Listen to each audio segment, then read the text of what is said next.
Bienvenidos a todos nuevamente a este su programa Cubículo Legal. Les agradecemos por acompañarnos. El día de hoy, continuando con el programa anterior, si tuvo la oportunidad de verlo, hablamos de los alimentos.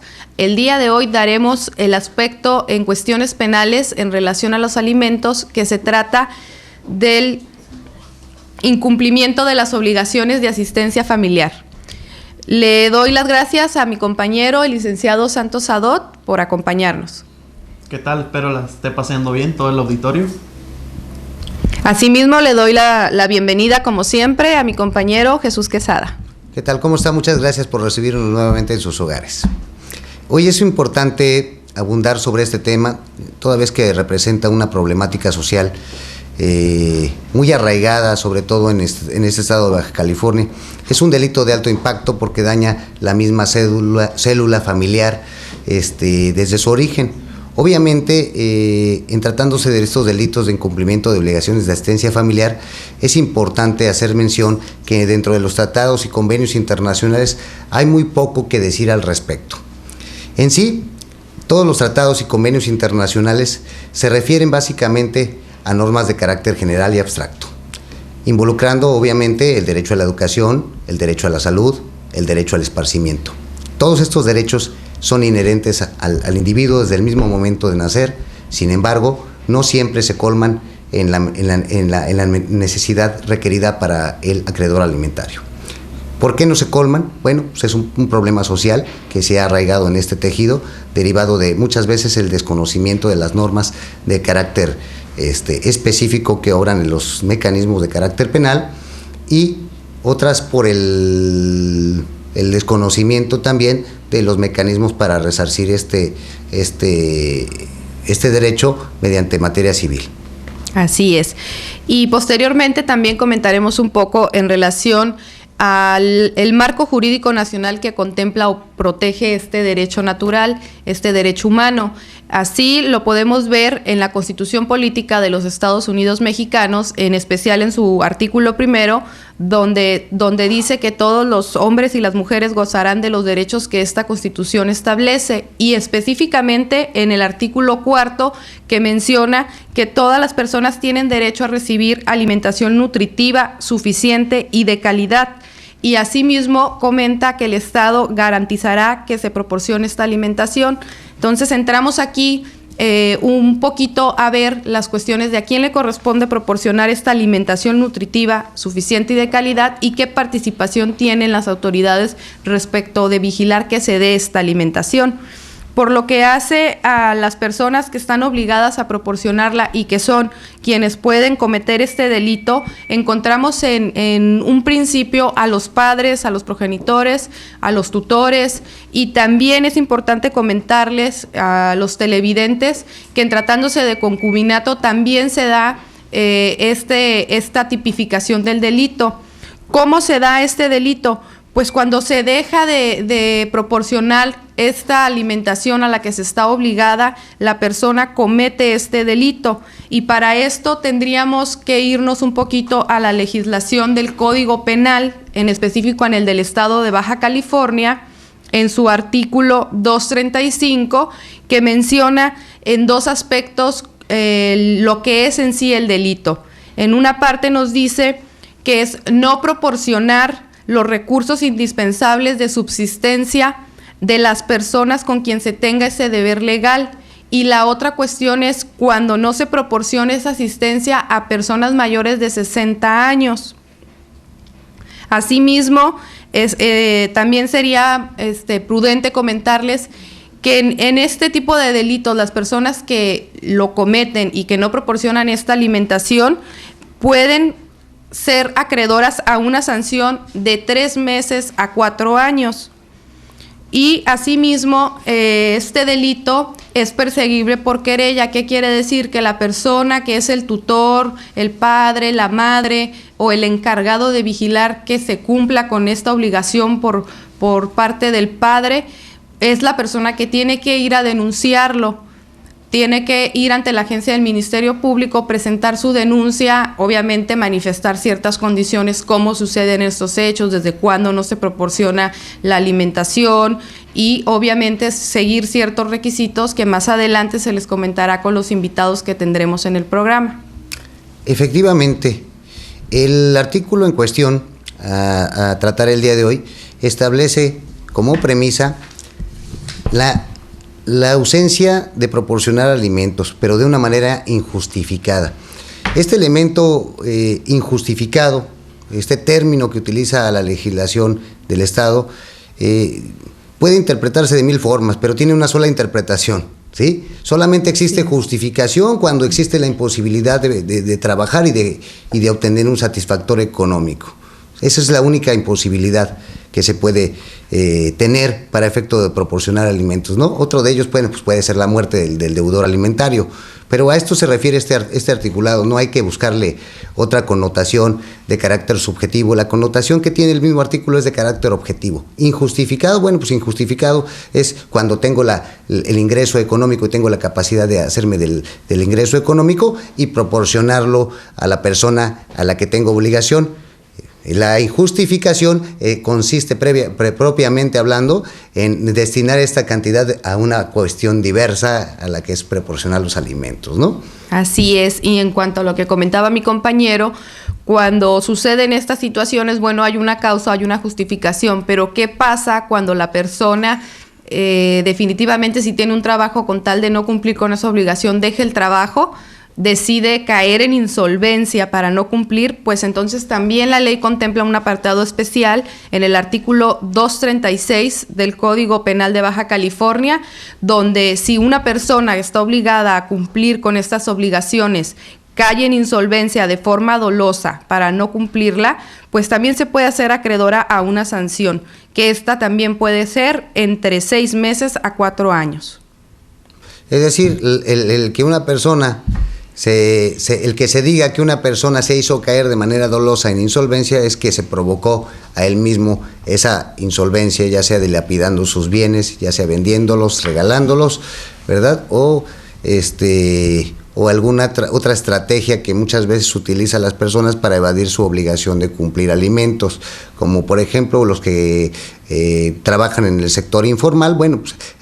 Es muy difícil acreditarles la forma en la que tienen su ingreso, porque su ingreso es variable y obviamente no deja huella, ¿verdad? Entonces esta clase de personas, son las que regularmente y con mayor frecuencia tienden a escaparse por esta pequeña laguna que existe en la ley, o este pequeño recoveco que existe para dar una pensión alimenticia ínfima, ineficaz, ¿verdad?, e insuficiente para satisfacer las necesidades del menor, que como habíamos dicho ya y como les habíamos comentado al principio de esta emisión, viene a ser una de las más esenciales prestaciones o derechos a los que tiene el menor desde el momento de nacer, ya que con cuando se proporciona cabalmente este derecho y se ejercita cabalmente por los padres, pues se puede tener acceso a todos los demás derechos individuales del menor, como son la educación, como son el esparcimiento, como son la cultura y otros demás elementos que todo menor debe tener a su disposición y de manera pronta y eficaz para efecto de alcanzar una madurez integral y socialmente útil. Definitivamente. Y así también aquí el licenciado Santos nos compartirá un poco en relación a algunas estadísticas que se han obtenido respecto a esta conducta delictiva. Ok, aquí me gustaría señalar en nuestro estado, territorio mexicano, el INEGI maneja unas estadísticas de acuerdo a este tipo de delito, el cumplimiento de obligaciones de asistencia familiar. De acuerdo a estas estadísticas del 2009 al 2011, voy a mencionar algunos de los estados que tienen la tasa más alta de este delito. El primer estado lo ocupa Sonora. Aquí cabe señalar que este estado tiene un código de familia y es de los que tienen una tasa muy alta por este delito de incumplimiento de obligaciones de asistencia.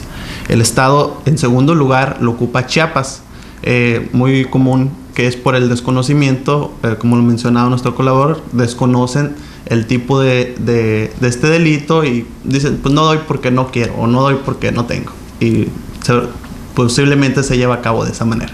El tercer lugar lo ocupa Veracruz, el cuarto lo ocupa el Estado de México, el quinto lo ocupa Coahuila, el sexto lo ocupa Tamaulipas, el séptimo lo ocupa Querétaro, el octavo lo ocupa Yucatán, y cabe señalar que este también tiene un estado, tiene un código de familia y bueno, está en el octavo lugar. Nosotros, el estado de Baja California, ocupamos el 9º lugar, y el último lugar en la escala del 1 a 10 lo ocupa el estado de Guerrero. Excelente, licenciado. Pues vamos a regresar después de un corte y vamos a entrevistar a la licenciada Magdalena Robles, que ella es la agente del Ministerio Público titular de la Unidad Especializada en Delitos Sexuales y Violencia Intrafamiliar. No se vaya.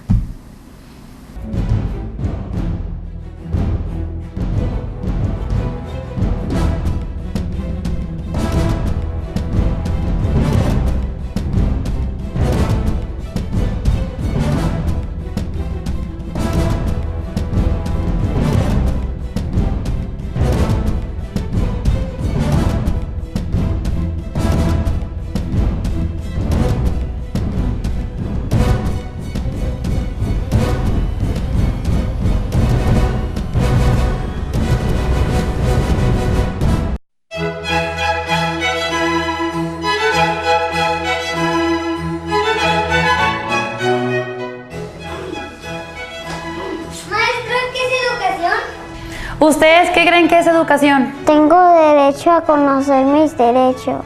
Tengo derecho a que me eduquen sin violencia. Tengo derecho a que mis padres me eduquen respetando mis derechos. Tengo derecho a que me eduquen con amor. Tengo derecho a que mi escuela esté cerca de mi casa. Tengo derecho a saber que la educación es mi derecho. Podré tener muchos maestros en la vida, pero en mi vida tú eres mi único maestro. Enséñame con el ejemplo. En Círculo Infantil educamos a nuestros pequeños en base a los principios de atención, cariño y respeto. Infórmate y haz valer tus derechos. Funerales San Gabriel, cambiando el sentido común de las funerarias tradicionales. Tenemos las mejores y más amplias capillas de velación de Rosarito, crematorio propio, estacionamiento para 100 vehículos. Contamos con planes de previsión para cuidar tu patrimonio. En esos momentos difíciles te ofrecemos calidad y calidez, brindándote atención y tranquilidad. Lo mejor para un ser querido es lo que se merece y no lo que se puede. Antes de tomar una decisión, consúltanos. Funerales San Gabriel. Algo está pasando en Puerto Nuevo. Un lugar con habitaciones frente al mar, villas, spa, espacios para eventos a la orilla del mar y en interior para juntas o conferencias. Alberca en exterior, alberca techada con agua templada. Gran Baja Resort, ahora en Puerto Nuevo Baja. Área de juegos para niños y restaurante. Disfruta de nuestro brunch y goza de nuestras instalaciones sin costo hasta las 6 de la tarde. Llámanos a nuestros números. Para paquetes y promociones, visita nuestra página www.puertonuevohotelYvillas. ¿Tienes hambre? ¿Estás aburrido? ¿Necesitas comprar algo? Pabellón Rosarito. Aquí tenemos preparadas muchas sorpresas y eventos para toda la familia. Ven y visítanos. Pasarás un rato agradable e inolvidable, porque en Pabellón Rosarito disfrutas de...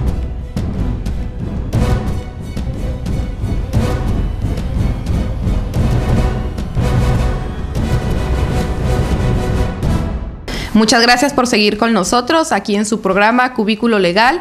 Le doy la bienvenida a la licenciada Magdalena Robles, agente del Ministerio Público, titular de la Agencia de Delitos Sexuales y Violencia Familiar. Bienvenida, licenciada. Gracias. Buenos días. Pues el día de hoy tenemos el gusto de tenerla aquí con nosotros y compartir un poco de este tema de incumplimiento de obligación de asistencia familiar, y lo primordial sería preguntarle qué es este delito, cómo lo tratan en la agencia que usted es titular. ¿Qué tal? Buenos días. Gracias por la oportunidad de darnos las puertas a la Procuraduría y manejar un poco las rutas a seguir cuando llegan a mi agencia. Este delito es un delito de peligro, definitivamente. Correcto. ¿Por qué? Porque ponemos en peligro la estabilidad emocional y física de nuestros niños, incluyendo adultos hasta los 21 años. ¿Por qué hablo de adultos 21 años? Porque podemos hablar de personas con discapacidad o incluso personas que están estudiando y que no hay manera de que los sigan manteniendo. Dentro de las rutas a seguir es toda mamá puede acudir a cualquier agencia del Ministerio Público a manifestarnos de palabra o bien por escrito que el papá o con el que tuvo un lazo de familia con un hijo debidamente registrado y que le deja de dar dinero, puede presentar una denuncia. ¿Qué quiere decir esto? Darnos la noticia a nosotros para iniciar una averiguación, procurar las pruebas desde las declaraciones de testigos, las actas de nacimiento, los registros, y así mandar citar al papá y que él justifique a razón de por qué está dejando de dar ese dinero para los alimentos. Alimentos que son ropa, zapatos, medicina, gastos de uniforme, todo aquello que le dé un sano esparcimiento a nuestros niños y que no ponga en peligro su desarrollo emocional y físico. ¿Sí? Por hecho y por derecho, a papás y a mamás nos corresponde mantenerlos. Por lo tanto, son obligaciones, son deberes para ambos. Pero lo lamentable es que en nuestra cultura o nuestra comunidad, los papás se olvidan de ellos y muchos creen que no es un delito. Por hecho y por derecho, o llamémoslos así, por cualquier religión que tengamos nosotros, nuestra primera deber es mantener a nuestros hijos. Por lo tanto, sí es un delito en el estado de Baja California. Licenciada, ¿con qué frecuencia se acude a la agencia que usted representa a reclamar, hacer de su conocimiento la comisión de este delito? ¿Y quién es el principal, vamos a decir, responsable de este tipo de conductas? Siendo así, vamos a decir, hablándolo por género, si es más la madre o más el padre. Creo yo que no podemos hablar de género. ¿Por qué? Porque, insisto, mamá y papás tienen los mismos deberes. Algunas situaciones se dan que mamá se va y los dejan a cargo de papás. Entonces, aquí, ¿quién es el que tiene el deber de suministrar? Sería mamá. En otro de los casos que no más común en nuestra comunidad, en nuestra sociedad, es que papá se va. Entonces, aquí es esto. El papá está obligado a suministrar, a dar el dinero, los recursos para poder cuidar a nuestros niños. Es por eso que yo como representación yo no puedo hablar de un género, porque Correcto. Es para mamás, para papás, por hecho y por derecho, ambos tienen los mismos deberes, las mismas obligaciones respecto a esos hijos. Excelente. Y cuando acuden los afectados a presentar su querella o su denuncia por este delito, ¿tienen que llevar alguna documentación? ¿Necesitan algún requisito? ¿Cómo pueden hacerlo o cómo deben hacerlo?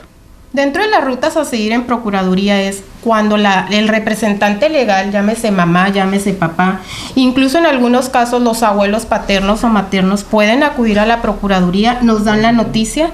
Dentro de las pruebas que nosotros pedimos son las actas de nacimiento. ¿Por qué? Porque así se da la relación familia, mamá, papá, hijo, no sé. Se acredita el parentesco. Se acredita el parentesco, efectivamente. Después de eso, para nosotros es muy importante escuchar testigos.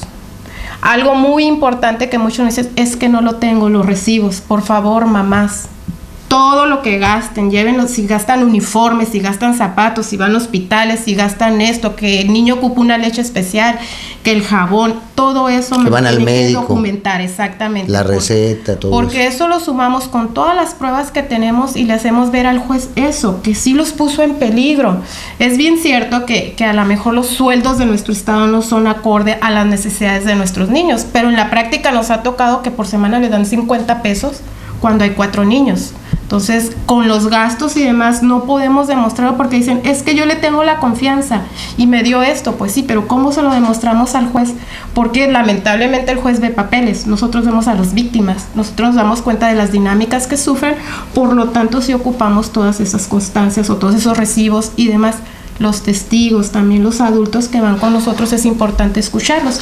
Y más allá, es importante para la representación social escuchar a los menores, porque ellos tienen voz, porque ellos son las víctimas directas.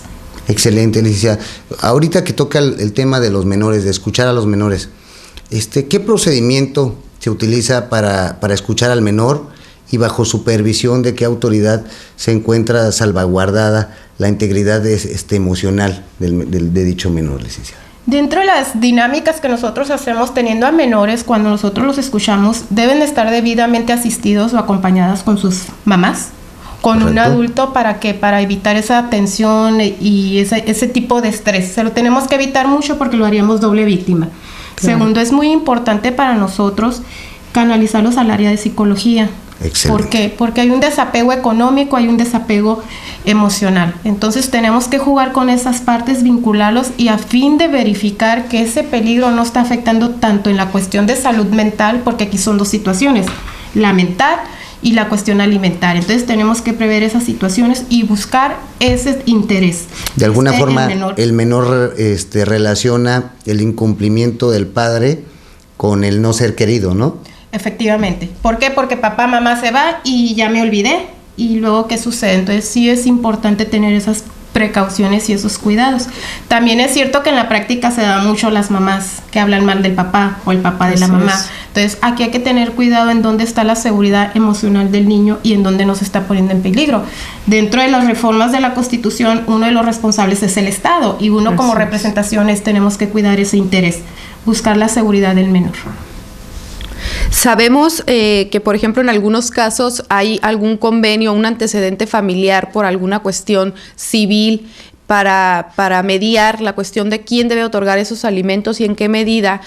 En este caso, cuando se da este tipo de delitos de incumplimiento, ¿se puede dar cuando hay convenio o cuando no hay convenio o qué requisitos se necesitan para que se dé el delito? Independientemente de que haya un régimen de convivencia y en ese régimen de convivencia se establezca que te voy a dar 300 pesos cada semana, independientemente exista o no exista, el delito se da, porque el ánimo del juzgador es velar por los intereses de los niños, no ponerlos en peligro.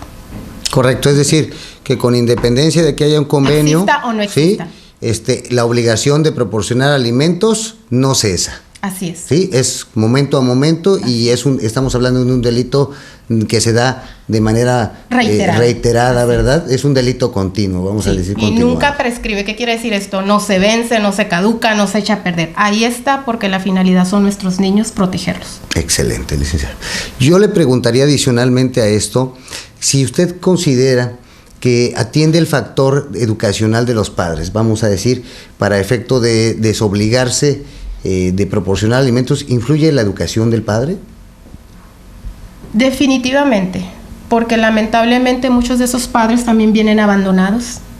Definitivamente vieron que las mamás salieron a la calle a trabajar y de alguna manera es una dinámica aprendida.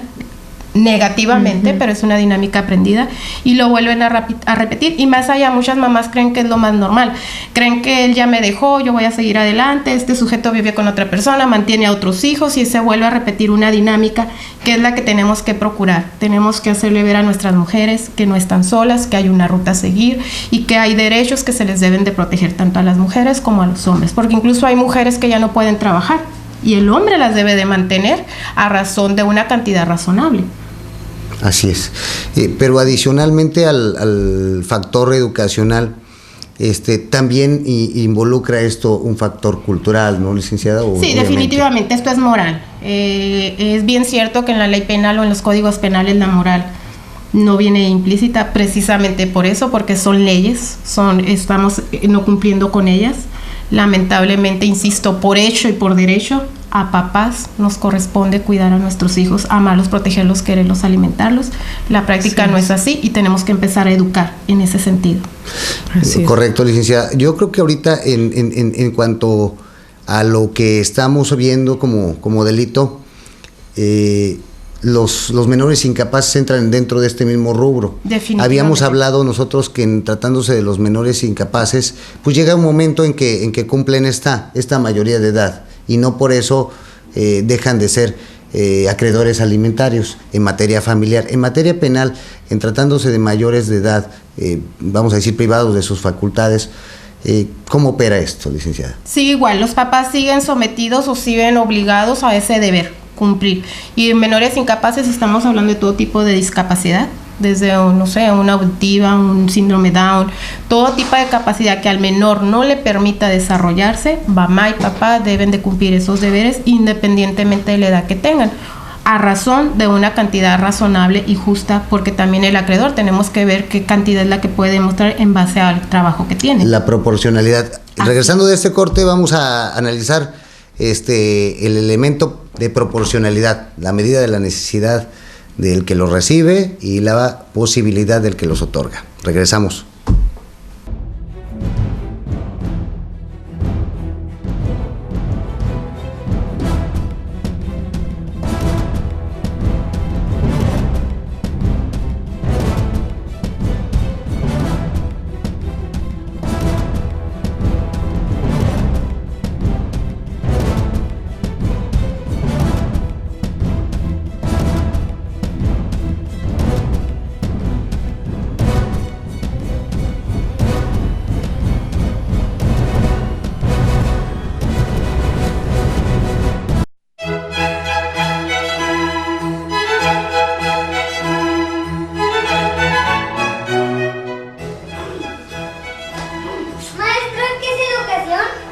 ¿Ustedes qué creen que es educación? Tengo derecho a conocer mis derechos.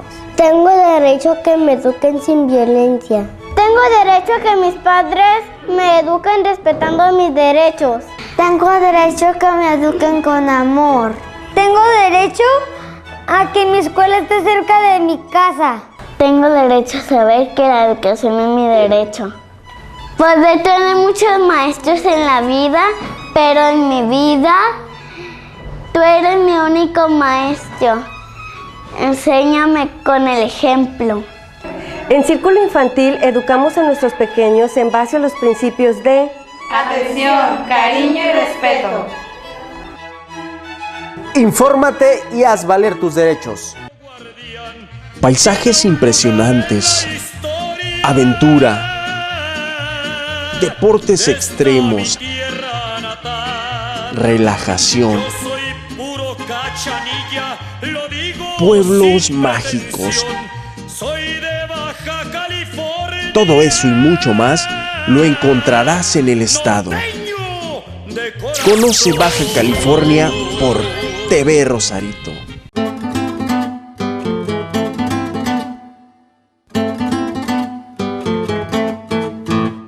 Hotel Las Rocas Resort y Spa. Ven a consentirte en el spa del Hotel Las Rocas, con 7 salas de masaje, terapistas para hombres y mujeres. Relájate con nuestros masajes, sauna, manicure, pedicure y faciales. Todo en un ambiente de tranquilidad y descanso. Hotel Las Rocas Spa, el spa con espíritu.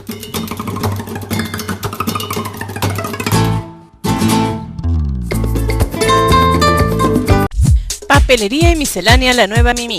Le ofrece extenso surtido de artículos para sus fiestas, piñatas, dulces, renta de tanques de helio, brincolines, disfraces, envolturas de regalos. Se arreglan salones para eventos, renta de silla para baby shower, tarjetas para toda ocasión, regalos, globos y útiles escolares.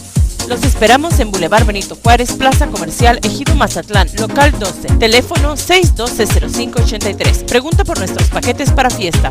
Papelería y miscelánea La Nueva Mimi.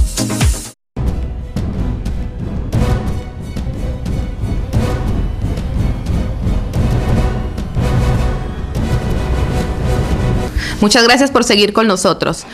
Licenciada, comentábamos en el bloque anterior, en este delito en relación a la proporcionalidad, ¿cómo se da en cuanto a la necesidad de recibir estos alimentos y en la obligación de otorgarlos?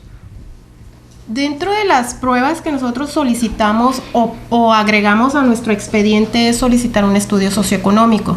Sí, a nosotros es muy importante establecer las cantidades que se gastan en casa, incluyendo luz, agua, teléfonos, insisto, gastos médicos, gastos de escuela, todo ese tipo de cosas. Cuando no están debidamente acreditados y solicitamos un estudio económico. Ese estudio económico, ¿qué significa? El trabajador social va a casa del representante legal o de las víctimas y empieza a analizar desde condiciones de vida, desde si tiene luz, si tiene agua, las necesidades de los niños, cuántos hay, incluso cuánta comida hay en un refrigerador.